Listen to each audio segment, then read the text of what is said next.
Bismillahirrahmanirrahim. Assalamualaikum warahmatullahi wabarakatuh.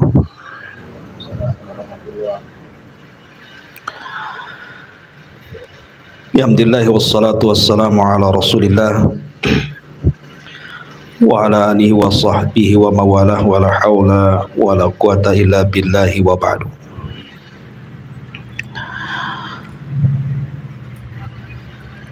Alhamdulillah, segala puja dan puji hanya milik Allah Subhanahu wa taala. Salawat dan salam kita hadiahkan kepada Rasul kita Nabi besar Muhammad sallallahu alaihi wasallam. Kita lanjutkan kajian di malam hari ini, masih membahas tafsir singkat dari surah-surah pendek dalam juz Amma. Dan kita masuk pada surah Ad-Duha. Surah Ad-Duha ini turun setelah suratul Fajr. Secara tertib dia masuk pada surat yang ke-93 dengan jumlah ayat 11, kemudian jumlah kalimat 40 dan jumlah huruf 164 huruf. Dan surah Ad-Duha ini surah Makkiyah, termasuk surat yang turun di awal-awal dakwah Nabi sallallahu alaihi wa ala alihi wasallam. Adapun sebab turun surah Ad-Duha ini disebutkan di dalam sejarah. Para pembesar Quraisy ini sebenarnya mereka secara hati membenarkan ajaran Nabi sallallahu alaihi wasallam dan Al-Qur'an yang diturunkan. Bahkan sebagian pembesar mereka, sebagaimana dijelaskan oleh Ibnu Hisham, seorang pakar sejarah. Jadi kalau malam hari di permulaan dakwah Nabi SAW, para pembesar Quraisy diantaranya Abi Sufyan, kemudian Abu Jahal, dan juga Akhnas Ibn Shuraik, kalau di malam hari mereka selalu bersembunyi satu dengan yang lainnya, tidak ada koordinasi. Jadi mereka datang sendiri-sendiri, ingin mendengarkan apa yang dibaca Nabi sallallahu alaihi wasallam dalam salat malam Nabi. Jadi ketika Nabi sallallahu alaihi wasallam membaca Al-Qur'an dalam salat itu, 3 orang pembesar Quraisy ini mendengarkan, tapi satu dengan yang lainnya tidak tahu. Apabila Nabi SAW sudah selesai sholat, maka mereka pun bubar, tiba-tiba berjumpa di tengah jalan. Jadi satu dengan yang lainnya mengetahui bahwa mereka sedang mendengarkan sembunyi-sembunyi bacaan Rasul dalam sholatnya. Akhirnya kemudian satu di antara mereka saling mencela. Kemudian yang lainnya mengatakan, la ta'udu falau ra'akum ba'du sufahaikum la auqa'tum fi nafsihi syai'an. Sebaiknya ini terakhir kali kita mendengarkan bacaan yang dibaca Muhammad itu. Sebab kalau seandainya orang-orang jahil tahu apa yang kita lakukan, dikhawatirkan kemudian ada perasaan mereka kepada Nabi SAW. Artinya sudahlah, sampai di sini jangan ulang. Tetapi bacaan Al-Quran itu bukan bacaan biasa. Quran itu menarik orang, masalahnya sekali dengar pasti orang tertarik. Apalagi Al-Quran itu berbahasa Arab, dan mereka para pembesar itu juga berbahasa Arab. Apalagi di zaman itu memang sedang gencar-gencarnya syair-syair yang dilantunkan orang-orang Arab, sehingga mereka makin penasaran, kok berbeda yang dibaca Rasul dengan syair-syair yang diucapkan para pujangga. Sehingga kemudian mereka sepakat untuk tidak datang. Malam berikutnya mereka datang, terus seperti itu. Dan setiap jumpa mereka mengatakan ini yang terakhir kali, menunjukkan bahwa Al-Quran itu sebenarnya sudah masuk di dada-dada Abi Sufyan, Abu Jahal dan Akhnas ibn Syurek ini. Sehingga suatu waktu Akhnas ibn Syurek ini memanggil Abu Jahal, ngomong empat mata, kemudian mengatakan, wahai Abu Jahal, kata Akhnas ibn Syurek kepada Abu Jahal, aku ingin bicara empat mata denganmu. Bagaimana pendapatmu tentang Muhammad itu? Bagaimana pendapatmu tentang Muhammad itu? Apakah dia dusta dengan ajaran yang dibawanya ataukah benar? Kata Abu Jahal, demi Allah aku tidak pernah mendengar dari lisan Muhammad itu sesuatu yang dusta. Artinya Abu Jahal membenarkan sebenarnya.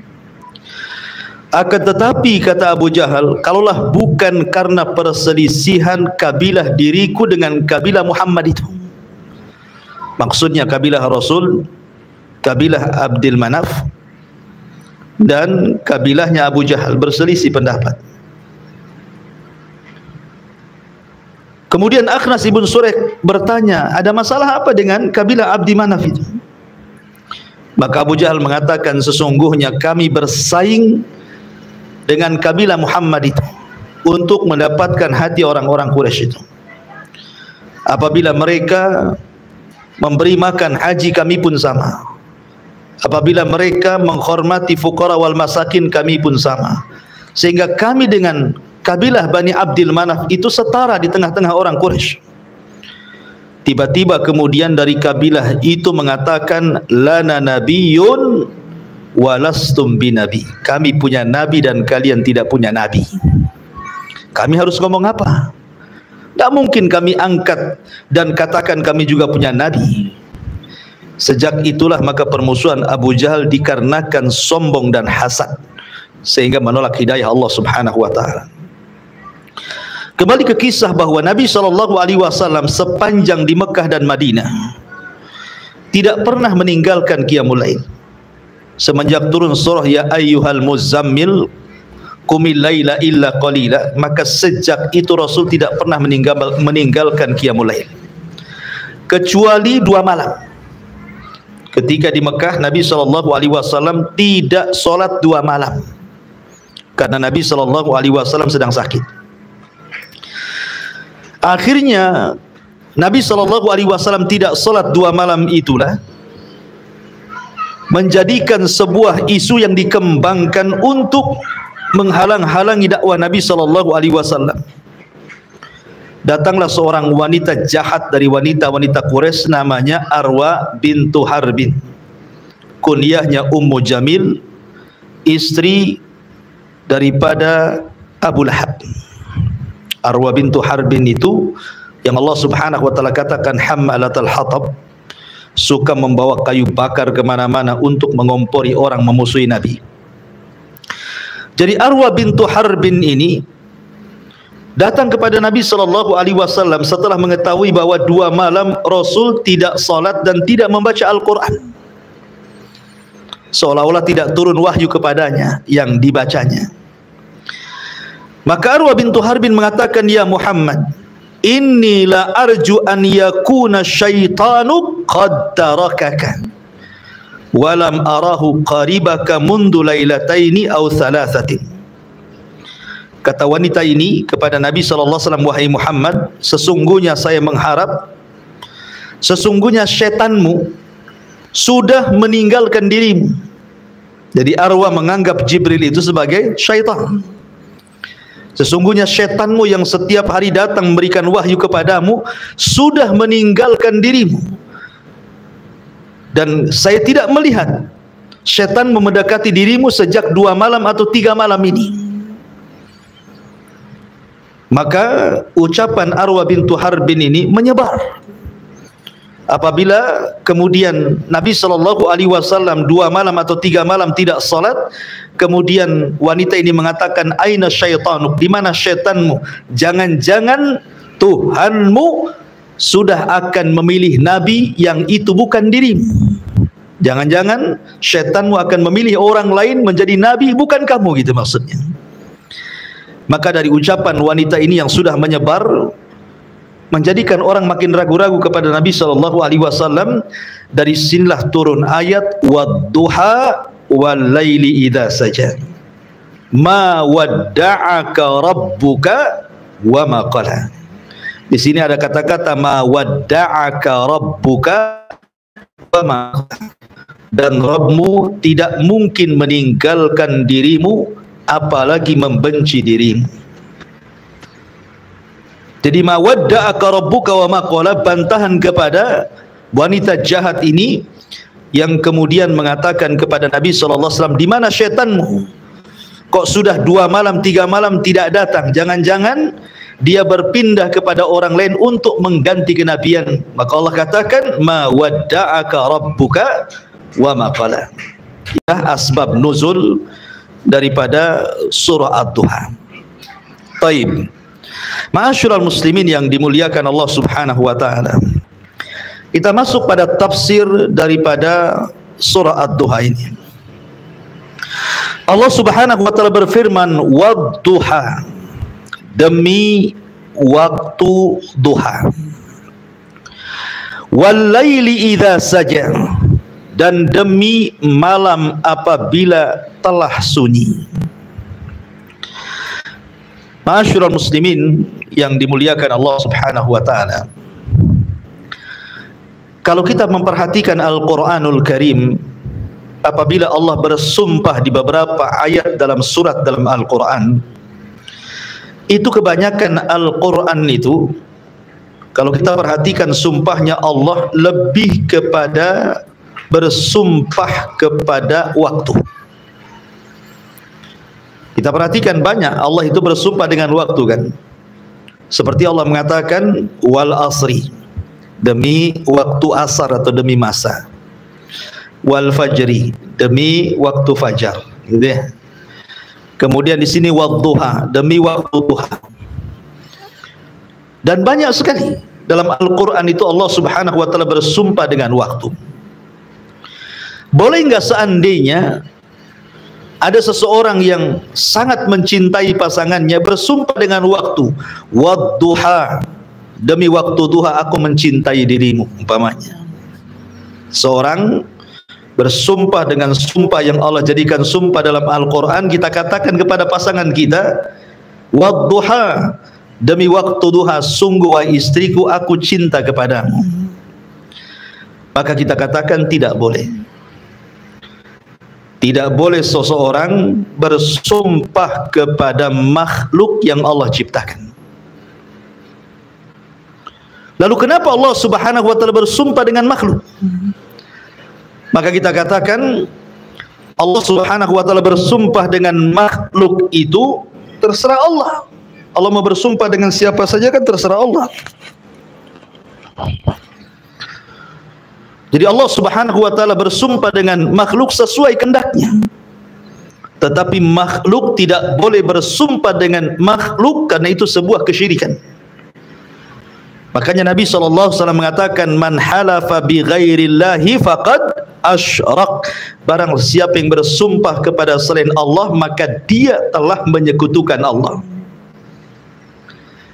Lalu apa hikmahnya? Kenapa Allah Subhanahu wa taala bersumpah dengan makhluk? Kata para ulama tafsir mengatakan bahwa ketika Allah Subhanahu wa taala bersumpah dengan makhluknya, tidak semua makhluk Allah jadikan sumpah dalam Al-Quran. Hanya makhluk-makhluk tertentu dan pilihan Allah. Karena setiap makhluk yang Allah Subhanahu wa taala jadikan sumpah dalam Al-Quran menunjukkan bahwa makhluk itu memiliki keistimewaan di hadapan Allah Subhanahu wa taala. Makanya tidak semua makhluk dijadikan sumpah. Hanya makhluk-makhluk tertentu saja yang Allah jadikan sumpah karena punya keistimewaan di hadapan Allah Subhanahu wa taala. Lah ketika Allah Subhanahu wa taala bersumpah dengan waktu, ya karena waktu itu memiliki keistimewaan.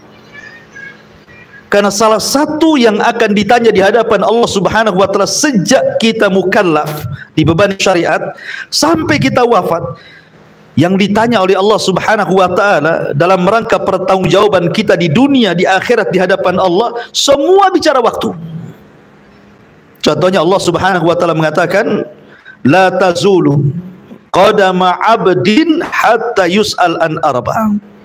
Tidak akan bergeser kaki anak Adam untuk melangkah ke dalam titian kecuali ditanya 4 perkara. Semua bicara waktu.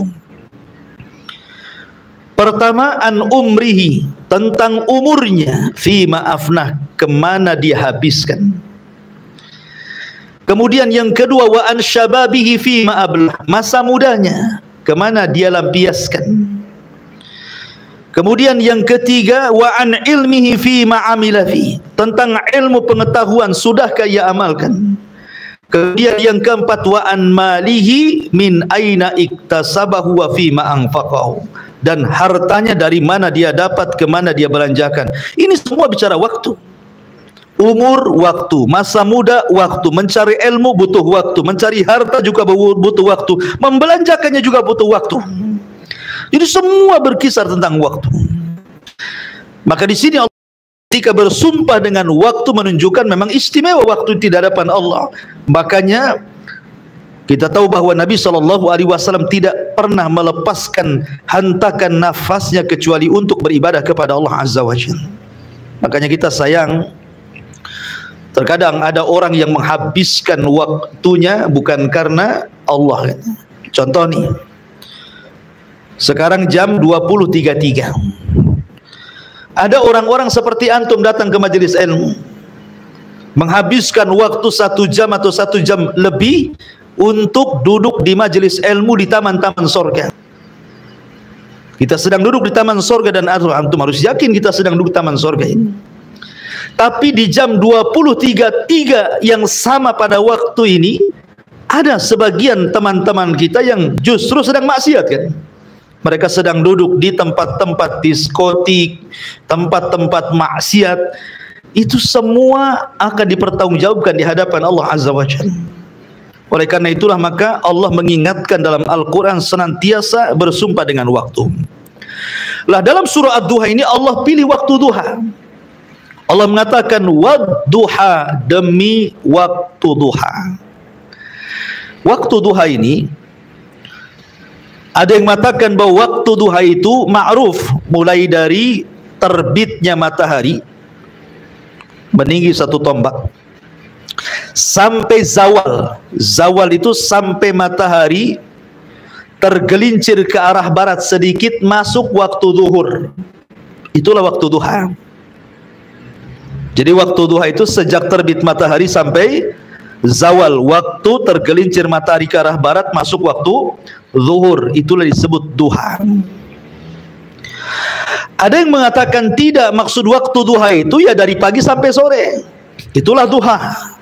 Kenapa? Karena dalam ayat ini lawannya walaili idza saja, demi malam apabila telah menutup. Dan waktu malam itu ketika terbenam matahari sampai kemudian datang fajar shadiq atau ketika terbitnya matahari. Berarti waktu duha dalam ayat ini maksudnya dari pagi sampai sore gitu loh. Karena lawannya juga malamnya dari sejak maghrib sampai pagi gitu ya. Tapi yang jelas, kenapa Allah Subhanahu wa taala menjadikan duha sebagai sumpahnya? Karena waktu duha itu waktu nasyat, waktu harakat, waktu orang semangat-semangatnya untuk bekerja, waktu orang bergerak-geraknya untuk berjalan, waktu orang itu kemudian sedang berjalan ke sana kemari untuk mencari maisha. Itulah waktu duha. Ya kan, semangatnya orang bekerja kan pagi sampai siang kan, kalau siang ke atas sudah mulai malas kan itu ya. Ya, karena itulah kemudian dijadikan sumpah oleh Allah Subhanahu wa taala. Ma'asyiral muslimin yang dimuliakan Allah Subhanahu wa taala. Di dalam Al-Qur'an Allah Subhanahu wa taala ketika menyebut waktu salat, Allah hanya menyebut 3 waktu dalam sumpahnya kan. Wadduha, waktu duha, dan di situ ada salat duha. Kemudian wal asri, demi waktu asar, dan di situ ada salat asar. Kemudian wal fajri, waktu fajar, dan di situ ada salat fajar. Dan Allah tidak menyebut wal maghrib, apalagi wal isya, apalagi wal dhuhri, enggak kan? Ya, Allah tidak sebut tuh kalimat duhur, maghrib, isya. Allah hanya menyebutkan fajar, duha, asar. Kenapa? Sebagianlah mengatakan karena disitulah rahasia hidup manusia. Rahasia hidup manusia itu sejak fajar. Makanya kalau orang bangun di waktu fajar, maksudnya subuh, kemudian tidak tidur sampai syuruk, maka sesungguhnya dia telah mendapatkan berkah 1 hari itu. Makanya Nabi SAW mengatakan, Allahumma barik li ummati fi bukriha. Ya Allah, berkahi umatku di waktu paginya. Maksud pagi di sini artinya waktu fajar sampai selesai subuh, sampai terbit matahari, itu waktu berkah. Disitulah kesempatan kita berdoa kepada Allah Subhanahu wa Ta'ala sebelum melangkahkan kaki setelah terbit matahari untuk bekerja.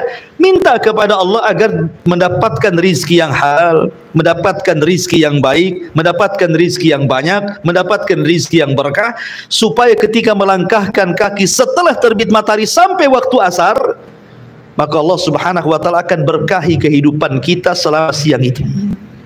Maka itu rahasia hidup manusia di situ. Ya. Dari sini Al-Imam Ibnul Qayyim mengatakan, siapa yang tukang tidur setelah subuh sampai terbit matahari, maka tidak akan diberkahi keluarganya, tidak akan diberkahi pekerjaannya, dan tidak diberkahi keluarganya dan juga usahanya. Hilang berkahnya. Ya. Ma'asyiral muslimin yang dimuliakan Allah Azza wa Jalla, bicara tentang duha, karena waktu duha itu ada solat yang sangat istimewa, dan itu seagung-agungnya solat sunnah di siang hari. Jadi solat sunnah yang agung setelah solat wajib di siang hari itu solat duha. Apa alasannya? Satu, karena solat duha itu dianggap sedekah, mewakili sedekah seluruh persendian badan kita. Kita tahu bahwa manusia itu punya berapa persendian? 360 persendian. Itu berdasarkan sabda Nabi. Dan sudah diteliti oleh pakar-pakar kesehatan. Memang jumlah persendian manusia itu sebagaimana sabda Nabi gitu ya. Jumlahnya 360 persendian dari kepala sampai kaki itu. Lah setiap hari Allah Subhanahu wa Ta'ala menuntut kita untuk memberikan sedekah dari 360 sendi itu. Tetapi kata Nabi SAW, tidak perlu kita memberikan sedekah dari 360 persendian. Cukup dengan solat duha itu mewakili semua sedekah 300 persendian, 360 sendi yang ada pada badan kita. Jadi agung sekali. Kemudian yang kedua, solat duha itu ikhwatu fiddin termasuk solatul awabin. Solatnya orang-orang yang mengharap dan kembali kepada Allah Subhanahu wa Ta'ala. Bayangkan, seafdol-afdolnya solat duha kapan? Saat anak-anak unta berlarian karena kepanasan kakinya. Ya sekitar jam 10, 11 itu seafdol-afdolnya waktu duha itu. Karena Rasul mengatakan seafdol-afdolnya waktu duha hina tarbidul hisal, ketika anak-anak unta berlarian karena kakinya kepanasan. Kalau jam 8 kan belum panas gitu ya. 9 belum panas, biasanya panas itu jam 10, jam 11 itu mulai panas tuh. Disitulah seafdal-afdalnya waktu solat duha. Dan solat duha itu solatul awabin, solatnya orang yang mengharap dan ingin kembali kepada Allah. Bayangkan coba, di waktu duha dari pagi sampai zuhur itu ahli dunia sedang sibuk dengan dunianya. Orang yang punya toko sibuk dengan tokonya, orang yang punya pasar sibuk dengan pasarnya, orang yang punya ladang sibuk dengan ladangnya, orang yang punya sawah sibuk dengan sawahnya, orang yang punya kantor sibuk dengan kantornya, orang yang punya sekolah sibuk dengan sekolahannya. Pokoknya waktu itu sibuk-sibuknya ahli dunia dengan dunia. Tiba-tiba kemudian di tengah-tengah kesibukan manusia dengan dunia, Anda keluar dari kesibukan itu, kemudian Anda sholat. Menunjukkan Anda ini orang-orang pilihan, keluar dari kesibukan dunia dan mengejar akhirat. Di tengah-tengah orang mengejar dunia, Anda mengejar akhirat. Makanya wajar solat duha itu disebut awabin. Ya, solat yang hamba yang ingin kembali mengharap Allah Subhanahu wa taala. Makanya besar pahalanya gitu kan. Karena di tengah-tengah orang mengejar dunia lalu Anda mengejar akhirat, menunjukkan Anda adalah orang pilihan Allah Subhanahu wa taala, karena tidak semua bisa orang di tengah-tengah kesibukan dunia tiba-tiba menyingkir dan menghadap Allah. Itu jarang sekali. Orang kalau sudah sibuk dunia mana mikir akhirat kan itu ya. Karena bagaimanapun dunia itu sagalatna amwaluna wa ahluna. Biasanya menyibukkan kita itu dunia itu. Tapi ketika orang sibuk tiba-tiba keluar, oh memang kita orang pilihan. Makanya solat disebut solatul awabin. Ya. Kemudian yang ketiga, solat duha itu termasuk kifayatullah lil muhafidin. Allah akan memberikan kecukupan kepada orang-orang yang melaksanakan duha. Boleh jadi ini juga ada orang yang berkeyakinan kalau ingin banyak rizkinya solat duha kan ini.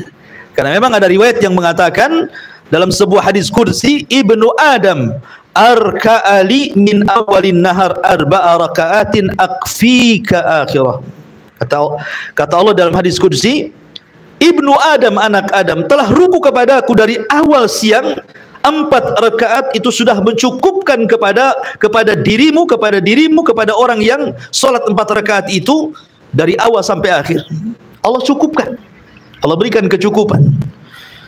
Kemudian juga solat duha ini memiliki pahala besar.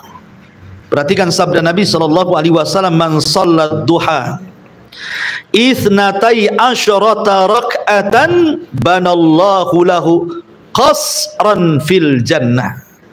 Barang siapa yang melaksanakan salat duha 12 rakaat, maka Allah Subhanahu wa taala akan bangunkan satu istana di sorga.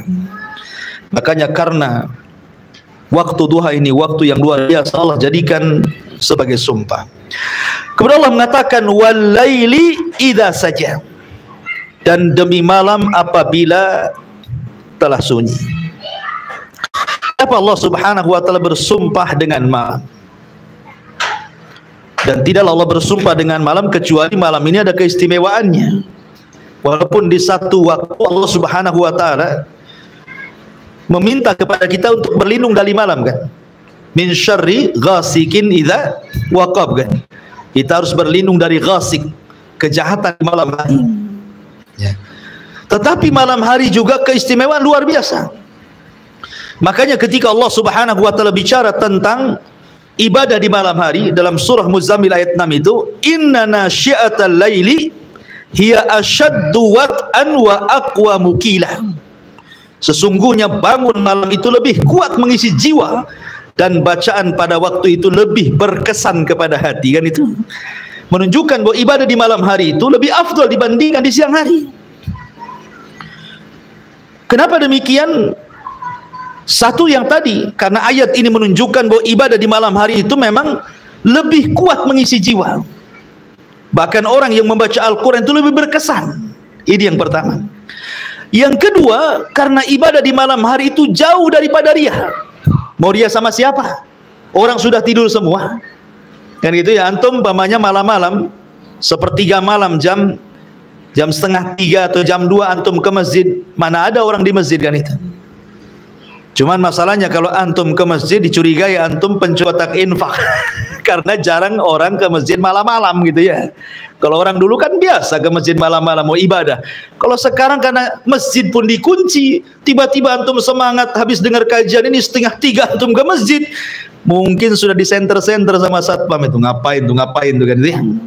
Besoknya dicek kotak infaknya ada enggak gitu, isinya ada enggak gitu. Tapi kalau kita perhatikan di malam hari kan orang sudah tidur semuanya, sehingga ikhlas itu lebih dekat kepada dia dibandingkan riya. Karena wasilah untuk riya itu sedikit sekali kan. Lain kalau di siang hari kan ramai orang sudah bangun semuanya gitu. Tapi di malam hari mau riya sama siapa? Makanya ada seorang cucu Nabi SAW atau cicit Nabi SAW, namanya Ali Ibn Husain Ibn Ali Ibn Abi Talib, atau dikenal dengan Zainul Abidin. Zainul Abidin, satu-satunya keturunan Husain yang hidup di Karbala. Semua turunannya Husain kan meninggal di Karbala itu. Tidak ada yang selamat. Maksudnya yang laki-laki. Karena kita tahu bahwa nasab itu dari laki-laki kan itu. Jadi semua nasab Husain semua mati di Karbala kecuali satu orang. Karena ketika itu sedang sakit dan Husain saat dibunuh itu meminta agar diselamatkan. Maka dia diselamatkan dan dialah satu-satunya cucu dari cicit dari Nabi SAW dari Husain yang hidup. Namanya Ali bin Husain bin Ali bin Abi Thalib atau dikenal dengan Zainul Abidin. Ali As-Sajjad. Zainul Abidin ini dikenal ahli sedekah, sedekatus sir, disebut dengan sedekah sembunyi-sembunyi.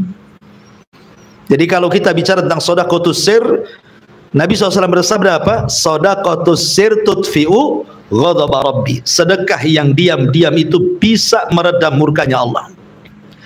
Jadi Zainul Abidin atau Ali bin Husain ini, kalau tiap malam dia menggendong satu kaleng gandum, dia cari orang-orang miskin kota Madinah, sehingga setiap malam dia berkeliling ke orang-orang miskin di kota Madinah itu sampai 70 rumah orang miskin setiap malam ditaruh di situ. Setiap malam 70 rumah dia bawa, dia gendong, letakkan di situ, letakkan di situ, letakkan, sudah. Kemudian malam berikutnya dia cari lagi, malam berikutnya dia cari lagi. Setiap malam seperti itu. Ya. Karena Allah Subhanahu wa taala berikan rezeki kepada Zainul Abidin ini, rezeki yang melimpah. Tapi orang-orang masih juga mencela Zainul Abidin dan mengatakan orangnya pelit, tidak pernah sedekah kepada fuqara wal masakin. Kenapa? Karena tidak diketahui orang sedekahnya. Coba kalau sekarang anak orang-orang kaya saat lebaran gitu ya, kalau ngasih ampau itu berjubel di pagar rumahnya, ngantri. Ya. Dari mana kita tahu? Ya karena ada pemberitaan. Rupanya sudah disiapkan wartawan untuk meliputkan gitu ya, supaya tahu si anu sekian sedekahnya, berapa ratus orang atau ribu orang yang berjubel di rumahnya. Ya. Tapi orang dulu berusaha untuk menyembunyikan sedekahnya. Ketahuannya bahwa yang bersedekah Zainul Abidin atau Ali bin Husain setelah wafatnya. Jadi orang dulu itu kebaikannya baru dikenang setelah wafatnya. Kalau orang sekarang kebaikannya dikenang ketika masa hidupnya, ketika wafatnya malah dibicarakan keburukannya. Ya. Jadi Zainul Abidin ini ketika meninggal dunia, orang-orang miskin yang mencelanya menyesal karena tidak ada lagi gandum yang biasa mereka dapati saat membuka pintu di depan rumahnya. Kemudian tersebar kabar orang yang memandikan jasad Zainul Abidin itu mengatakan bahwa di pundak Zainul Abidin banyak luka. Ya, karena sering menggendong gandum itu. Lihat bagaimana ibadatus sir, dan itu dilakukan di malam hari. Kenapa Zainul Abidin memilih waktu malam? Yaitu karena malam hari itu seseorang itu keikhlasannya akan mudah dibandingkan di siang hari. Maka ibadah di malam hari itu lebih ikhlas dibandingkan di siang hari. Kemudian juga ibadah di malam hari itu mazid tadabburin wa tafahmin. Ada tambahan tadabbur. Jadi orang kalau ingin menghafal Quran, membaca sesuatu, belajar gitu kan, itu lebih masuk tuh. Lebih masuk karena tidak bising seperti di sini gitu ya. Di malam lebih syahdu, kalau ada di sini sumpah dengan malam. Taib. Kemudian Allah mengatakan ma wadda'aka rabbuka wa ma qala.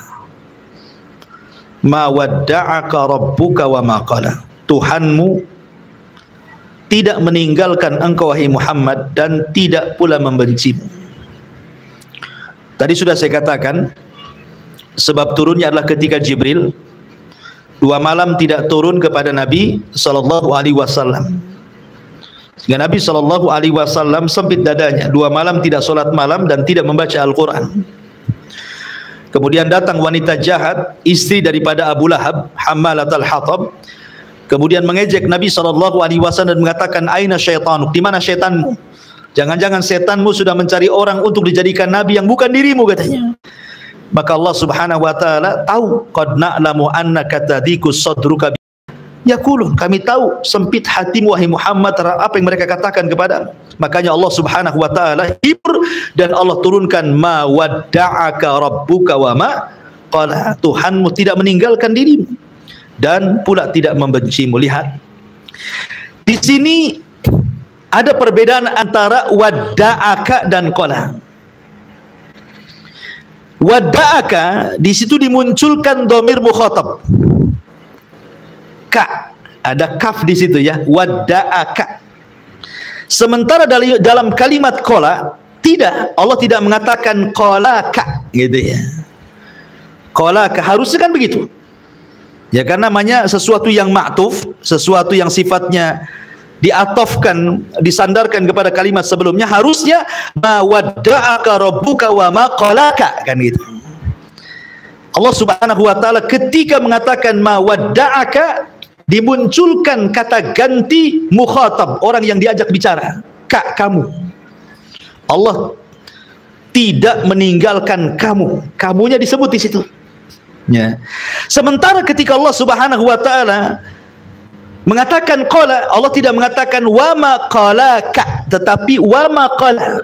Dan Allah tidak membenci, ya takdirnya kamu gitu ya, tapi tidak dimunculkan di situ. Kenapa di sini? Ya, ini kan pertanyaan. Perhatikan di sini, wadda'a itu artinya meninggalkan. Kalau seandainya Nabi SAW dia bisa, kalau seandainya 2 hari ditinggalkan malaikat Jibril tidak turun wahyu, dia bersabar walaupun hatinya sempit ya. Tetapi kalau kemudian Nabi SAW harus dibenci oleh Allah Subhanahu wa taala, maka dia tidak akan sabar. Karena benci tidak mungkin berkumpul dengan rindu. Benci itu tidak mungkin berkumpul dengan cinta. Karena kalau orang membenci seseorang, hilang gambaran kebaikan orang itu. Sebagaimana kalau orang cinta dengan orang, hilang pula gambaran kebenciannya. Nggak mungkin cinta dengan benci berjumpa. Tetapi berpisah dan berjumpa mungkin. Bisa memungkinkan, kadang berpisah, kadang berjumpa kan. Tetapi benci dengan cinta itu tidak mungkin digabungkan. Makanya Allah mengatakan ma wadda'aka. Kalau hanya sekedar meninggalkan, maka dimunculkan kaknya. Tapi ketika qala, tidak. Maknanya di sini ma wadda'aka, Allah tidak akan meninggalkan dirimu wahai Muhammad. Di sini ada kandungan bahwa Allah akan bersama Muhammad. Meninggalkan lawannya bersama, artinya Allah akan bersama Nabi. Kemudian wa maqala, Allah akan mencintai Nabi, karena lawan daripada benci adalah cinta, kan gitu ya. Berarti ma wadda'aka rabbuka wa maqala, di sini Allah menjanjikan kepada Rasul bahwa aku akan bersama dirimu terus wahai Muhammad, dan aku akan terus cinta kepadamu. Nah, gitu maknanya. Ma wadda'aka rabbuka wa maqala. Dan konsekuensinya, kalau Allah Subhanahu wa taala sudah bersama Rasul, maka apapun yang terjadi dengan Rasul tidak akan memadaratkan Rasul. Makanya kenapa di dalam surah Al-Fatihah apabila kita mengatakan iyyaka na'budu wa iyyaka nasta'in, hanya kepadamu ya Rabb kami beribadah dan hanya kepadamu kami ya Rabb meminta pertolongan. Kalimat nasta'in, meminta pertolongan, itu artinya kita meminta kepada Allah agar Allah Subhanahu wa taala jangan pernah meninggalkan kita pada setiap urusan kita. Inilah yang dijadikan doa Nabi SAW. Dalam sebuah doanya Nabi SAW mengatakan, ya Rabb la takilni nafsi tarfa, ya Rabb la takilni ila nafsi tarfata ainin. Ya Rabb, janganlah engkau bebankan diriku tanpa dirimu walaupun sekejap mata. Artinya, janganlah meninggalkan diriku wahai Rabb walaupun sekejap mata. Sebab, sering saya katakan berulang-ulang, kalau antum menghadapi sebuah masalah, dan masalah itu masalah besar, kalau Allah Subhanahu wa taala tidak ikut campur menangani masalah itu, maka selamanya tidak akan pernah ada jalan keluarnya. Tetapi sebesar apapun masalah kita, kalau Allah ikut campur dalam urusan kita, pasti sedikit demi sedikit akan muncul jalan keluarnya. Makanya pentingnya kita melibatkan Allah, gitu maksudnya. Lah ketika Allah Subhanahu wa taala menjanjikan kepada Rasul tidak akan meninggalkan Rasul, artinya bersama Rasul, maka kebersamaan Allah dengan Nabi sallallahu alaihi wasallam, apapun yang terjadi dengan Rasul tidak merugikan dia karena ada Allah. Kemudian yang kedua, kalimat wa maqala. Wa maqala artinya Nabi sallallahu alaihi wasallam akan senantiasa mendapatkan kecintaan dari Allah Subhanahu wa taala dan tidak ada kebencian Allah sedikit pun kepadanya. Makanya kalau Allah Subhanahu wa taala sudah bersama seorang hamba dan Allah mencintai hamba itu, maka hamba itu sangat beruntung sekali. Ketika kita mencintai Allah, ketika kita mencintai Nabi sallallahu alaihi wasallam dan ingin terus mengikuti bersama Nabi sallallahu alaihi wasallam, maka Allah akan bersama kita dan mencintai kita. Makanya disinilah ada ibadah yang paling penting yang terkait dengan Nabi sallallahu alaihi wasallam. Ibadah itu apa? Ibadah sholawat. Ya. Kita disuruh untuk bersolawat kepada Nabi sallallahu alaihi wasallam karena satu kali solawat dengan Nabi sallallahu alaihi wasallam Allah cinta dengan kita, balasannya berapa? 10 kali lipat salawat kita. Kalau kita bersolawat kepada Nabi satu kali, Allah cinta dengan kita karena kita mencintai Nabi. Ya. Termasuk juga syarat Allah mencintai kita adalah kita mengikuti jalan Nabi sallallahu alaihi wasallam. Qul in kuntum tuhibbunallaha fattabi'uni yuhibbukumullah. Katakan ya Muhammad kepada umatmu, kalau kalian cinta dengan Allah, ikuti aku, nanti Allah mencintai kamu. Ya. Ma'asyiral muslimin yang dimuliakan Allah Subhanahu wa taala, ma wadda'aka rabbuka wa ma qala. Kemudian Allah mengatakan walal akhiratu khairul laka minal ula. Dan sungguh yang kemudian itu lebih baik bagimu dari yang permulaan. Yang kemudian lebih baik daripada permulaan. Ada dua penafsiran para ulama. Yang pertama maksudnya yang kemudian lebih baik daripada yang permulaan, artinya dalam kehidupan Nabi sallallahu alaihi wasallam, maka setelah hijrah Nabi sallallahu alaihi wasallam jauh kondisi Rasul lebih baik dibandingkan ketika Rasul berada di kota Mekah. Ya kan? Di kota Mekah Rasul ditekan, di kota Mekah Rasul diintimidasi, di kota Mekah Rasul dikatakan gila, dikatakan sihir, dikatakan macam-macam. Tapi kemudian setelah hijrah ke kota Madinah, kehidupannya jauh lebih baik. Termasuk juga kehidupan Nabi sallallahu alaihi wasallam itu semakin hari semakin baik ibadahnya kepada Allah. Jadi semakin hari berlalu datang, minggu pergi datang, bulan berlalu datang tahun, dan terus sampai kemudian Rasul wafat, maka setelahnya jauh lebih baik daripada sebelumnya. Itu penafsiran yang pertama, dan harusnya kita seperti itu. Harusnya kita seperti itu, kan itu bentuk muhasabah kan. Muhasabah itu hari ini harus lebih baik daripada kemarin. Ya, minggu ini harus lebih baik daripada minggu kemarin, bulan ini harus lebih baik daripada bulan kemarin. Jangan sebaliknya. Karena itu akan menjadikan keburukan bagi kita. Karena orang yang setiap hari akan lebih baik kehidupannya, maka akan ditutup wafatnya seperti itu, husnul khatimah. Ya. Ataupun penafsiran yang kedua, maksudnya wal akhirah, ya akhirat maksudnya. Akhirat itu jauh lebih baik dibandingkan dunia. Akhirat itu jauh lebih baik dibandingkan dunia. Perhatikan ada beberapa poin. Pertama, ketika Al-Quran ataupun hadis-hadis Nabi SAW berbicara tentang qimatud dunia, harga dunia dibandingkan akhirat, sampai-sampai beberapa poin menjelaskan bagaimana qimatud dunia itu, harga dunia. Pertama dipermisalkan dengan bil kaili, dengan timbangan. Perhatikan hadis Nabi SAW. Wallahi mad dunya fil akhirati illa mithlu ma yaj'alu ahadukum isba'ahu hadhihi wa asyara Yahya bis sababati fil yam falyandur bima tarji.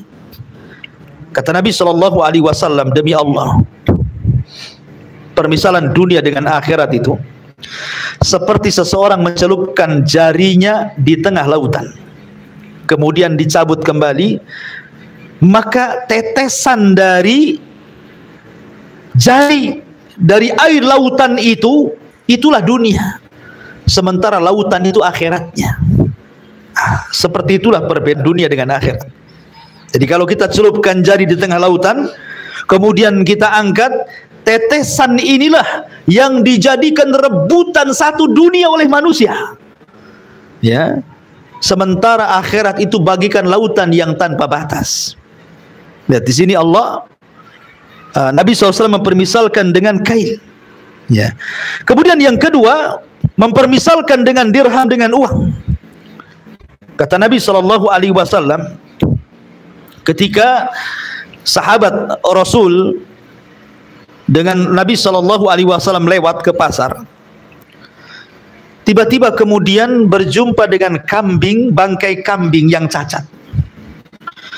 Kemudian Nabi SAW mengatakan kepada para sahabatnya, maukah di antara kalian membeli bangkai kambing yang cacat ini dengan 1 dirham? Mempermisalkan dengan dirham, dengan uang. Kata Nabi SAW, ayyukum yuhibbu anna hadalahu bidirhamin. Maukah di antara kalian membeli bangkai kambing yang cacat dengan 1 dirham ini? Faqalu, sahabat mengatakan, tidak mungkin wahai Rasul, seandainya binatang ini hidup, kalau cacat siapa yang mau 1 dirham? Ya. Maka Nabi SAW mengatakan, ketika sahabat mengatakan seperti itu, fa wallahi lad dunya ahwan 'ala Allah min alaikum. Demi Allah, dunia ini jauh lebih rendah. Dunia ini jauh lebih rendah dibandingkan dunia. Ya.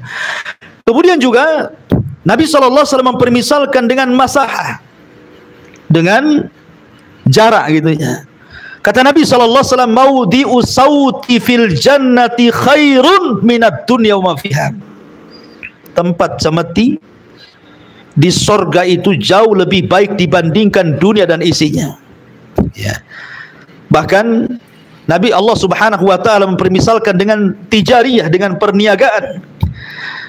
Allah mengatakan, la yaghurrannaka taqallubul ladzina kafaru bil bilad. Jangan kalian terpukau dengan orang-orang kafir yang kesana kemari berniaga, sehingga ini jadi orang kaya, pengusaha, punya PT kesana kemari, punya perusahaan di berbagai negara. Jangan kau terperdaya dengan mereka dan terpukau dengan mereka, kata Allah. Kenapa? Mata'un qalil summa ma'wahum jahannam wa bi'sal mihad. Kan itu hanya kenikmatan sebentar, tetapi ujung daripada kehidupan mereka di akhirat, mereka akan masuk ke dalam jahanam, dan itu seburuk-buruk tempat bagi mereka. Biasanya orang kalau melihat orang kaya seperti orang-orang di zaman Qarun. Ketika melihat Qarun, mereka mengatakan, kapan aku jadi seperti Qarun, kan begitu. Kan gitu ya. Nah, ketika kita melihat ahlu dunia itu kan berangan-angan seperti ahli dunia, kan itu. Ketika ada orang punya mobil bagus, kapan saya punya mobil kayak dia. Ada rumahnya tingkat, kapan rumah saya ditingkat. Ketika orang punya ini, kapan saya seperti itu. Seperti itulah angan-angannya manusia. Makanya Allah Subhanahu wa taala mengatakan, la yaghurrannaka taqallubal ladzina kafaru bil. Jangan terpukau dengan orang-orang kafir yang kesana kemari mencari dunia sampai kaya. Kenapa? Karena itu mata'un qalil, kata Allah. Itu kenikmatan sebentar. Mereka tidak akan hidup lama. 70 tahun, contoh umpamanya ada pengusaha besar ketimpa kontainer, mati dia. Sampai di situlah dunianya. Ya, sampai di situ dunianya. Untuk siapa ahli waris rebutan? Ya, jadi disinilah dikatakan wal akhiratu khairun laka minal ula. Akhirat jauh lebih baik dibandingkan dunia. Kemudian Allah mengatakan wala saufa yu'tika rabbuka fatardha. Dan sungguh Tuhanmu pasti memberikan karunia kepadamu sehingga engkau menjadi puas, menjadi redha. Wala saufa yu'tika, dan kelak Allah akan memberikan kepadamu ya Muhammad Rabbmu fatardha, dan engkau akan puas. Ya, karena Allah Subhanahu wa taala sudah banyak memberikan keutamaan kepada Nabi sallallahu alaihi wasallam di dunia dan di akhirat. Perhatikan, di dunia Allah Subhanahu wa taala memuji Rasul dengan baiknya akhlak. Allah katakan manusia terbaik di kolong langit yang akhlaknya dipuji oleh Allah secara langsung dalam kitabnya hanyalah Rasul. Wa innaka la'ala khuluqin azim. Dan itu pemberian yang luar biasa. Ya. Kemudian yang kedua, Allah Subhanahu wa taala memberikan tazkiyah kepada Nabi sallallahu alaihi wasallam sebagai nabiyur rahmah. Wa ma arsalnaka illa rahmatan lil alamin. Kemudian yang ketiga, Allah Subhanahu wa taala menjaga Nabi. Makanya nanti ada kalimat wa wajadaka yatiman fa'awa kan. Rasul itu terakhir yatim. Tetapi lihat bagaimana Allah Subhanahu wa taala memberikan inayahnya. Kebanyakan anak yatim itu ditelantarkan kan itu. Kebanyakan anak yatim. Umumnya anak yatim itu ditelantarkan. Tapi Nabi tidak pernah ditelantarkan oleh Allah Azza wa Jalla. Habis ibunya meninggal, berpindah kepada pamannya Abdul Muttalib. Abdul Muttalib meninggal, berpindah kepada Abu Talib. Abu Talib meninggal, kemudian berpindah kepada Khadijah. Khadijah meninggal, berpindah kepada orang-orang Ansar, dan begitu seterusnya. Ini pemberian Allah di dunia, ya kan? Termasuk juga Allah jadikan Nabi itu sebagai khatamul anbiya, penutup para nabi. Tidak ada nabi sepeninggalnya, dan itu pemberian luar biasa. Termasuk Allah mengampuni dosanya yang telah, yang sedang, dan yang akan datang. Termasuk juga Al-Quran ketika menyebutkan panggilan para nabi, Allah tidak pernah menyebut nama ya Muhammad, tidak. Tetapi nabi-nabi yang lain dipanggil namanya, ya Adam uskun anta wa zawjukal jannah, ya Nuh, ya Ibrahim, ya Musa, ya Isa. Tapi Allah memanggil ya ayyuhan nabi, tidak pernah dipanggil namanya. Dan itu pemberian Allah yang luar biasa. Termasuk di dalamnya Allah Subhanahu wa taala memberikan kemuliaan kepada Rasul, sehingga ada beberapa kekhususan bagi Rasul yang tidak diberi kepada para nabi yang lainnya. Seperti diberikan rasa takut musuh perjalanan 1 bulan sebelum tentara Rasul datang gitu ya. Atau tanah di bumi boleh dijadikan sujud, sementara agama-agama yang sebelumnya tidak boleh kita ibadah di mana saja, harus tempat ibadah. Tapi Islam boleh sholat di mana saja, di jalan raya, di trotoar pun kalau memang terdesak kan itu ya, boleh sholat di situ. Ya, tapi jangan untuk konten. Jangan pula untuk konten sholat di trotoar. Seperti yang masyhur sekarang, ada orang kawin dengan kambing. Kan itu ya. Lagi masyhur itu, kawin dengan kambing, ada penghulunya, ada saksinya, ada kuahnya, ada maharnya. Setelah diadili MUI katanya konten, tapi ini penghinaan, tidak boleh. Ya, kawin itu ibadah sakral. Ya, kambingnya pula cantik. La haula wala quwata illa billah. Ini gara-gara ada media medsos ini, gara-gara konten orang berani menghina agama. Betapa banyak orang yang menghina Islam, menghina Nabi gara-gara konten. Naudzubillah. Hanya gara-gara pundi-pundi rupiah nggak seberapa jadi YouTuber, dosanya banyak di hadapan Allah Subhanahu wa taala. Adapun di akhirat sudah jelas. Wala saufa yu'tika rabbuka fatarda. Engkau akan diberikan macam-macam dan engkau akan puas. Bagaimana tidak Nabi diberikan maqaman mahmudah, kedudukan yang sangat terpuji, yang tinggi pada hari kiamat. Berupa apa? Syafaatul uzma, syafaat besar. Semua nabi tidak bisa memberikan syafaat, Nabi pula mampu memberikan syafaat. Allah izinkan memberikan syafaat kepada semua manusia, bukan kepada umatnya saja. Ya. Kemudian Nabi SAW orang yang pertama kali diizinkan meniti titian siratal mustaqim. Dialah yang pertama kali meniti titian siratal mustaqim. Bahkan Nabi SAW orang yang pertama kali bangun saat tiupan trompet sangkakala yang kedua pada hari kebangkitan. Dialah yang pertama kali bangkit. Ya. Bahkan Nabi SAW akan menjadi pemimpin orang-orang awal, bahkan pemimpin para nabi dan para rasul pada hari kiamat. Termasuk Nabi SAW orang yang pertama kali membuka pintu sorga, dan dia pula orang yang pertama kali masuk ke dalam sorga. Bahkan umatnya 2/3 sorga. Ya. Artinya bahwa ini Allah Subhanahu wa taala janjikan wala saufa yu'tika, dan kelak Allah akan memberikan kepadamu rabbuka, Rabbmu, fatardo, dan akan puas dirimu dengan pemberian Allah. Ya. Kemudian Allah Subhanahu wa taala baru setelah itu mengingatkan kepada Nabi SAW atas pemberian yang banyak itu. Rasul diingatkan oleh Allah, alam yajidka yatiman fa'awa.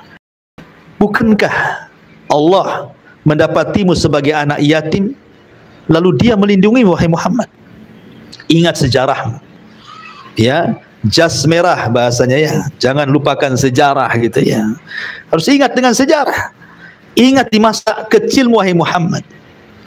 Ketika Nabi SAW dalam kandungan ibundanya Aminah, kemudian safar bersama ayahnya Abdullah ingin berniaga ke Syam, kemudian mampir di kota Madinah.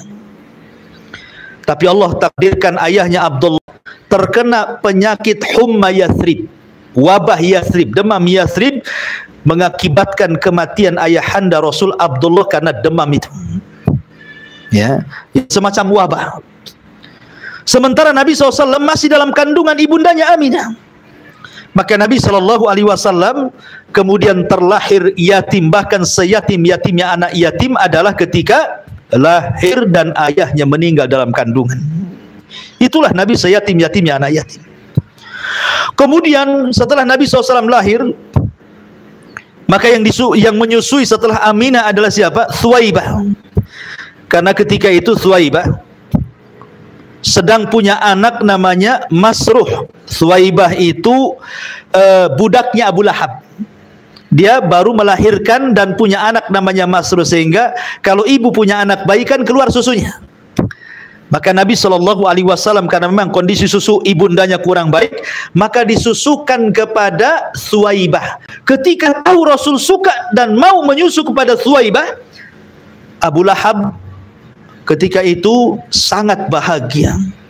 Karena bahagianya dengan kelahiran Rasul dan budaknya kemudian mau menyusui Rasul mau bersusu kepada Thuwaibah, maka sebagai imbalannya Abu Lahab memerdekakan budaknya Thuwaibah ini. Abu Lahab bahagia karena Abu Lahab tidak tahu bahwa nanti dia akan jadi nabi kan, itu permusuhannya kan setelah jadi nabi.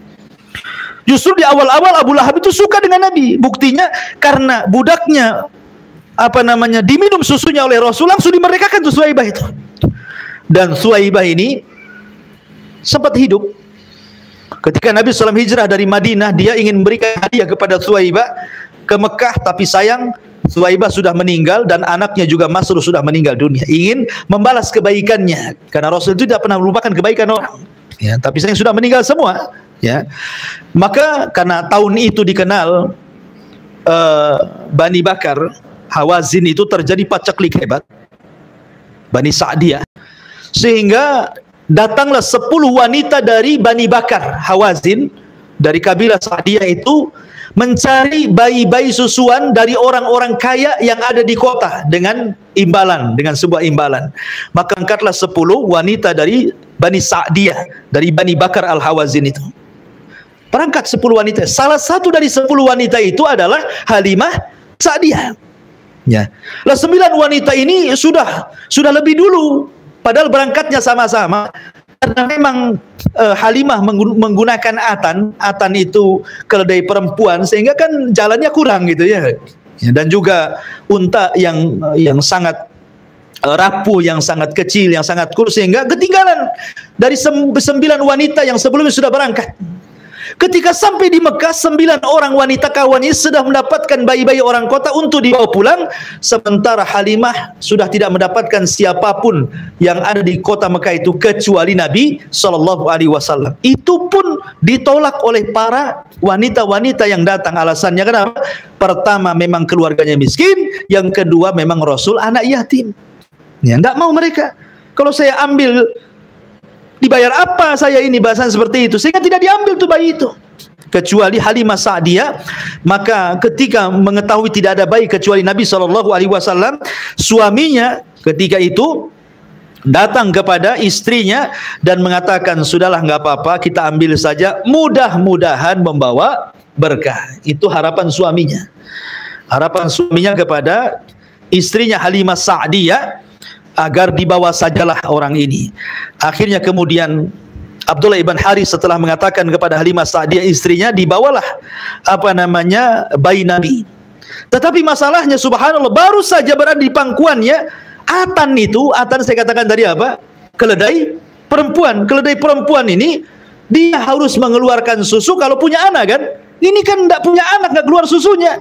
Tiba-tiba keajaiban Allah Subhanahu wa taala, penuh susunya tuh keledai perempuan itu. Padahal di malam itu mereka tidur sejelek-jeleknya kondisi karena kelaparan. Tiba-tiba setelah membawa bayi Nabi, tiba-tiba susunya menggelembung, padahal tidak punya anak tuh keledai perempuan itu. Karena berkahnya Rasul, akhirnya mereka pun minum dari air susu keledai itu dan mereka pun merasa segar. Akhirnya mereka pun sehat. Kata Abdullah ibn Harith suaminya, subhanallah, anak ini sungguh mubarak, diberkahi. Maka berangkatlah menuju Bani Bakar atau Hawazin atau kabilah Sa'diyah. Rupanya mereka duluan yang sampai dibandingkan 9 wanita yang sudah dahulu membawa bayi itu. Karena berkahnya jadi kuat tuh binatangnya. Ya. Dan ketika Rasul sampai saja turun hujan. Kan itu kan sudah lama paceklik tuh. Ya, daerah itu. Tiba-tiba turun hujan. Nah, ini berkah yang kedua. Kemudian kambing-kambing di daerah itu gemuk-gemuk dengan kehadiran Nabi SAW. Dan intinya banyak sekali. Namun sayang ketika usia Rasul, ada yang mengatakan 4, ada yang mengatakan 6 tahun, terjadi pembelahan dada sehingga mengkhawatirkan Halimah jangan-jangan setan datang, padahal itu Jibril. Kemudian dikembalikan kepada ibundanya Aminah. Lah ketika Aminah kemudian hendak ziarah kuburan ayahandanya Rasulullah SAW ke Madinah, kemudian pulangnya di Abu Allah takdirkan dia meninggal dunia. Maka kemudian Aminah itu kan punya budak namanya Barakah atau dikenal dengan Ummu Aiman. Maka Ummu Aiman membawa Rasul ketika itu masih kecil gitu ya, untuk dititipkan kepada pamannya siapa? Kepada kakeknya Abdul Muthalib. Tapi Abdul Muthalib hanya 2 tahun, kemudian diserahkan, diwasiatkan kepada Abu Talib. Karena Abu Talib ini miskin, kemudian Nabi SAW dilatih berniaga, dilatih bekerja, sampai akhirnya Allah berikan anugerah kepada Rasul istri yang kaya, yang soleha, yang disebut dengan Khadijah. Saat pamannya meninggal, Khadijah meninggal, kondisi Rasul terpuruk, maka datang orang-orang Ansar masuk Islam dan akhirnya menjadi pelindung Nabi SAW. Wa wajadaka yatiman fa'awa. Maka Allah jadikan kau yatim, tetapi Allah tetap melindungi kamu. Rasul tidak terlantar. Di mana banyak orang-orang yatim terlantar, tapi Rasul tidak terlantar sama sekali. Kenapa? Fa'awa, Allah yang melindungi. Dari tangan ke tangan kan itu. Dari ibundanya ke Suwaibah, dari Suwaibah ke Halimah, dari Halimah ke Abdul Muthalib, dari Abdul Muthalib ke Abu Talib, dari Abu Talib kepada Khadijah, dari Khadijah sampai kepada Ansar. Kan itu ya. Fa'awa. Ya, Allah Subhanahu wa taala melindungi Nabi sallallahu alaihi wasallam. Kemudian Allah mengatakan wa wajadaka dhallan fahada. Dan dia Allah mendapati dirimu sebagai orang yang tersesat, lalu dia memberikan petunjuk. Ingat kalimat dolal, dolan, tersesat itu bukan lawan petunjuk. Nabi bukan kafir baru kemudian masuk Islam, bukan. Ya, maksudnya dolan di sini kata para ulama, seperti yang dikatakan Syekh Muhammad Amin Al-Shinqiti rahimahullahu taala. Dolan tersesat di sini maksudnya Rasul itu tetap berada di atas agama Ibrahim. Karena Allah Subhanahu wa taala yang mengatakan kan, fitratallahi allati fataran nas. Jadi Nabi SAW walaupun di tengah-tengah para penyembah berhala, Rasul tidak pernah menyembah berhala. Tidak pernah tersesat jadi orang musyrik, tidak. Tidak pernah tersesat jadi orang kafir, tidak. Rasul itu agamanya hanif. Agamanya hanif artinya mail anis syirki, jauh daripada kesyirikan. Dia tahu Allah, dia mentauhidkan Allah secara umum, tetapi dia tidak tahu bagaimana cara menyembahnya. Karena belum ada syariat solat, belum ada syariat zakat, belum ada syariat puasa, belum ada syariat haji, belum ada syariat macam-macam. Tetapi secara umum Rasul itu mentauhidkan Allah. Ya. Cuman bingung dia, bagaimana cara menyembahnya gitu ya. Makanya Allah mengatakan wa wajadaka dhallan. Ya, dia mendapati dirimu sedang bingung. Tetapi fahada, lalu dia memberikan petunjuk, baru turun wahyu. Ada perintah solat, zakat, puasa, haji, baca Quran, berzikir, macam-macam, birrul walidain, ya kan? Macam-macam syariat itu datang kepada Nabi SAW. Maka Allah memberikan petunjuk bagaimana cara yang rinci beribadah kepada Allah Subhanahu wa taala. Wa wajadaka dhalan fahada. Kemudian Allah mengatakan wa wajadaka ailan faaghna. Dan dia mendapatimu sebagai orang yang kekurangan, lalu dia memberikan kecukupan. Ada 4 penafsiran para ulama. Apa yang dimaksud? Dia mendapatimu sebagai orang yang kekurangan lalu memberikan kecukupan. Yang pertama, seperti yang saya katakan tadi, Allah Subhanahu wa taala memberikan kecukupan kepada Rasul dengan tarbiyah Abu Talib. Kemudian setelah paman-pamannya meninggal, kemudian dengan hartanya Khadijah. Ya. Kemudian dengan pertolongan Abu Bakar, hartanya Abu Bakar. Jadi Nabi SAW diperkaya dengan tarbiyah Abu Talib, dengan hartanya Khadijah, dengan hartanya Abu Bakar. Karena Rasul yang mengatakan pintu masjid tertutup bagi kalian kecuali Abu Bakar. Karena seolah-olah harta dia adalah harta diriku. Maka Allah berikan kecukupan dengan itu. Termasuk juga dengan pertolongan orang-orang Ansar. Ini penafsiran yang pertama. Penafsiran yang kedua, kalimat fa'aghna, lalu dia mencukupi, artinya Nabi SAW diberikan para sahabat yang betul-betul setia dengan Nabi SAW sampai mereka rela mengorbankan jiwa dan harta mereka untuk agama. Allah cukupi dengan itu. Kemudian yang ketiga dengan qanaah. Allah Subhanahu wa taala berikan keleluasan hati Rasul.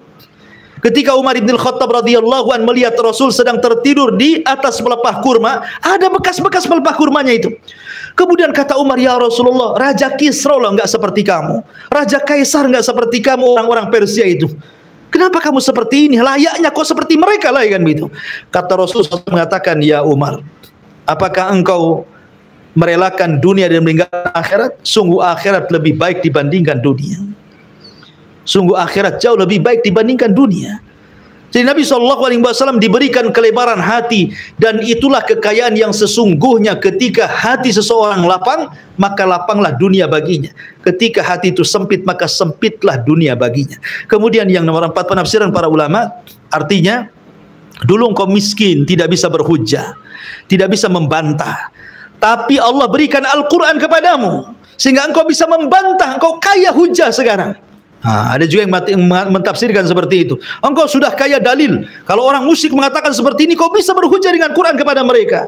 Ada juga yang mentafsirkan wa wajadaka ailan fa agna, artinya diberikan kekayaan hujjah sehingga bisa berhujjah kepada orang-orang kafir.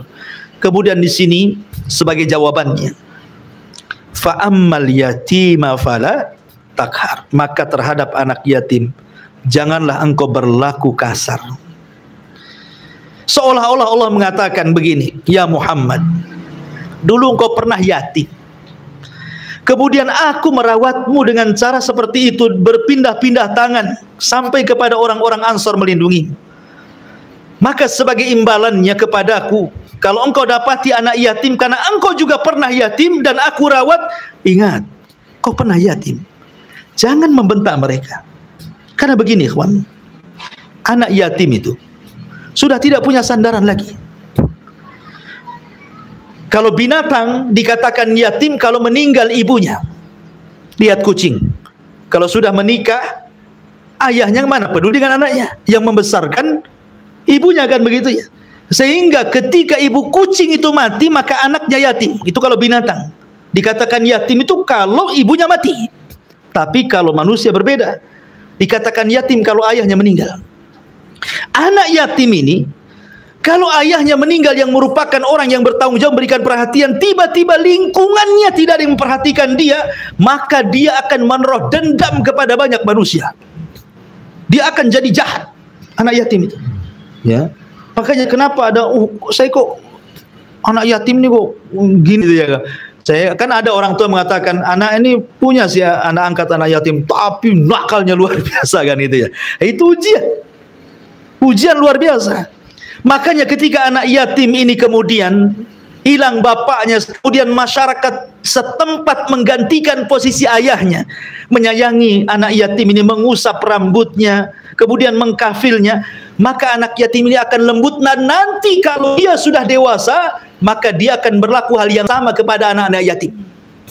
Tapi kalau masyarakat tempatan itu tidak sayang dengan anak yatim, ya, sama sekali tidak peduli dengan anak yatim, maka anak yatim ini besar dan akan menjadi dendam bagi masyarakatnya. Makanya di sini ditarbiyah oleh Allah Subhanahu wa taala, fa ammal yatima fala takhar. Maka terhadap anak-anak yatim jangan kau berlaku sewenang-wenang wahai Muhammad. Ma'asyiral muslimin yang dimuliakan Allah Subhanahu wa taala, perlu dipahami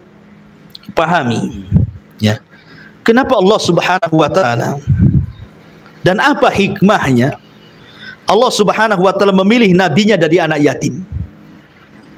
Kenapa Rasul dipilih menjadi nabi dan Rasul dan menjadi akhir bagi seluruh para nabi dan Rasul, dan kondisinya yatim? Apa hikmahnya gitu ya? Allah memilih Rasul dari kalangan anak yatim, bukan dari kalangan orang-orang yang tidak yatim. Yang pertama, kata para ulama, supaya nabi kelak dia tidak bersandar kepada manusia kecuali kepada Allah. Sebab seorang anak kalau ada bapaknya pasti bersandar kepada orang tuanya, kan? Bersandar kepada ayahnya. Ketika Rasul tidak punya ayah, maka sejak itu dia sudah bersandar kepada Allah. Dihilangkan persandaran dia kepada makhluk dan hanya bersandar kepada Allah Subhanahu wa taala. Kemudian yang kedua, kebanyakan orang kalau anak yatim itu biasanya aibnya tidak tertutup. Aibnya tidak tertutup, akan muncul aibnya anak yatim itu. Ya, karena memang dia yatim. Terkadang ada keluhan-keluhan dari ibunya terhadap ayahnya, sehingga aibnya muncul di tengah-tengah masyarakat.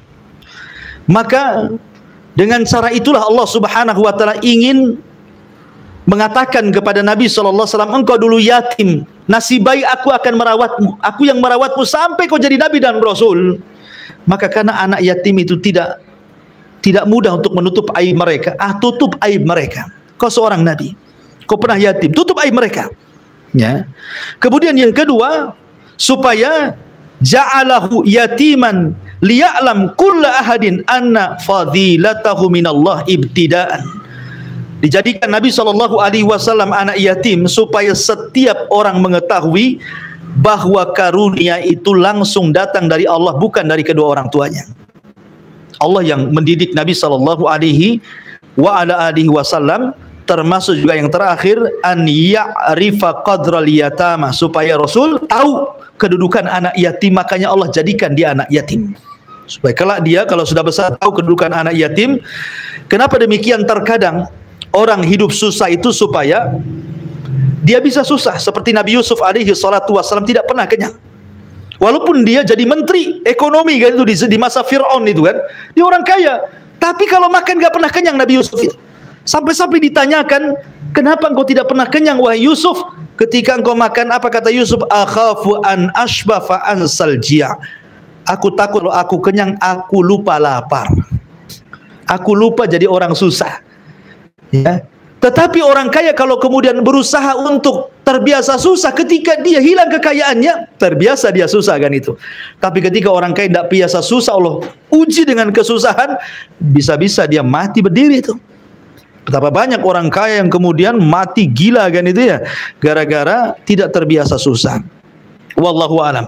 Kemudian Allah mengatakan fa ammal yatima fala taqhar. Adapun anak yatim jangan kau membentaknya. Kenapa demikian? Orang-orang jahiliyah, kalau seandainya Allah berikan rahmat pada hatinya, kasih sayang kepada hati orang-orang Arab jahiliyah, terutama orang-orang tua kafir Quraisy itu seperti Abu Jahal, Abu Sufyan, Abu Jahal, kemudian yang lainnya, diberikan sedikit rahmat dalam hatinya, tentu mereka akan mudah menerima hidayah Allah. Tetapi karena para pembesar Quraisy itu hatinya keras, tidak punya rahmat kepada anak-anak fuqara wal masakin, kepada anak-anak yatim, wajar kalau mereka kemudian mendustakan agama. Lihat firman Allah Azza wa Jalla, ara'aita alladhi yukadzibu bid-din fadzalika alladhi yad'ul yatim wala yahuddu ala ta'amil miskin. Tidakkah kau lihat para pendusta agama itu? Mereka orang-orang yang menghardik anak yatim dan tidak menyeru manusia untuk memberi fuqara wal masakin. Itulah pendusta agama. Dan itu para pembesar Quraisy. Kalau seandainya para pembesar Quraisy itu ada sedikit rahmat dalam hatinya, cinta dengan fuqara wal masakin dan anak yatim, yakin hidayah akan masuk.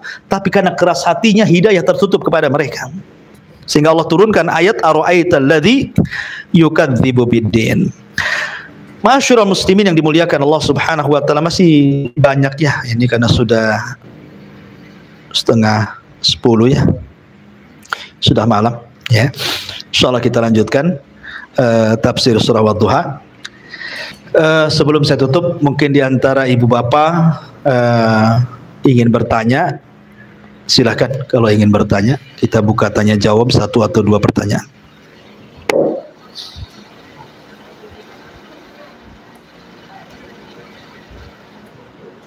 Ya, silakan. Jam 10, tapi di tempat kerja daripada sholat duha jam 7 atau jam 8 tapi di rumah. Iya. Lebih afdal mana sholat duha di pagi hari atau di siang hari? Gak usah bicara tempat kerja atau di rumah, karena kita bicara tentang waktu. Ya.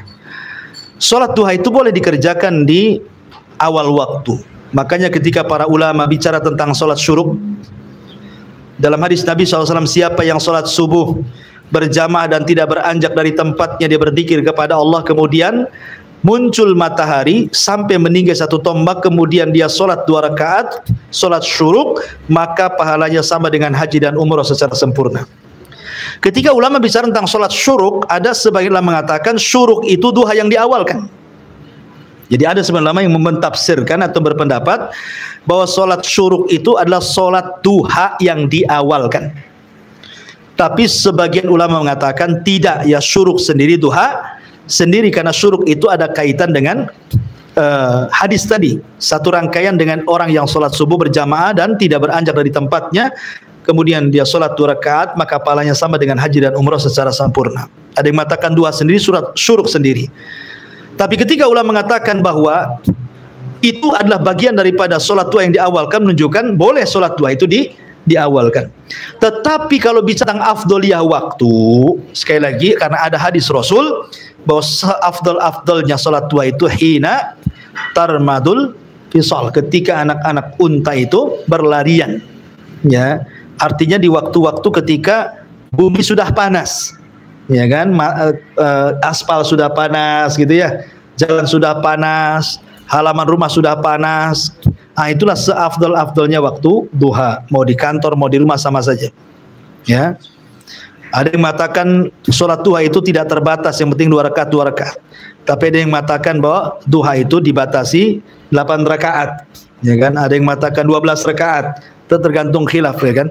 Tapi yang jelas, ya kita sholat duha saja, mau 2 rakaat, mau 4 rakaat, mau 8 rakaat, kan itu. Yang penting kita melaksanakan duha, dan itu seafdal-afdalnya waktu. Wallahu a'lam.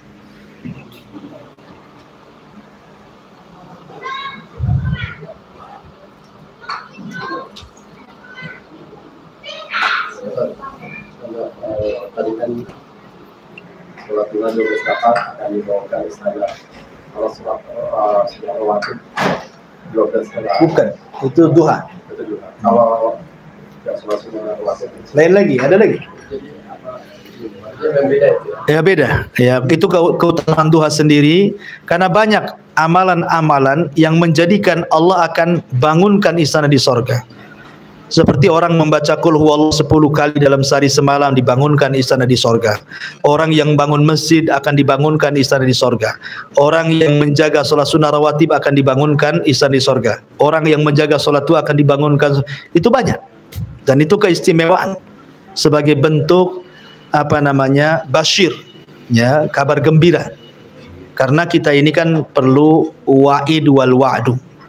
Dalam agama ini kan ada ancaman, ada janji, gitu ya, supaya tidak jomplang. Jangan ditakut-takuti nanti akhirnya orang ngedown, gitu ya. Jangan pula tidak diberikan harapan, akhirnya malas. Makanya ada al-khauf wal khub wal roja, itu penting dalam ibadah supaya tidak jomplang, ya. Wallahu a'lam. Ya, cukup karena dibatasi 2. Subhanakallahumma bihamdika asyhadu an la ilaha illa anta astaghfiruka wa atubu ilaik. Allahu ta'ala alam. Assalamualaikum warahmatullahi wabarakatuh.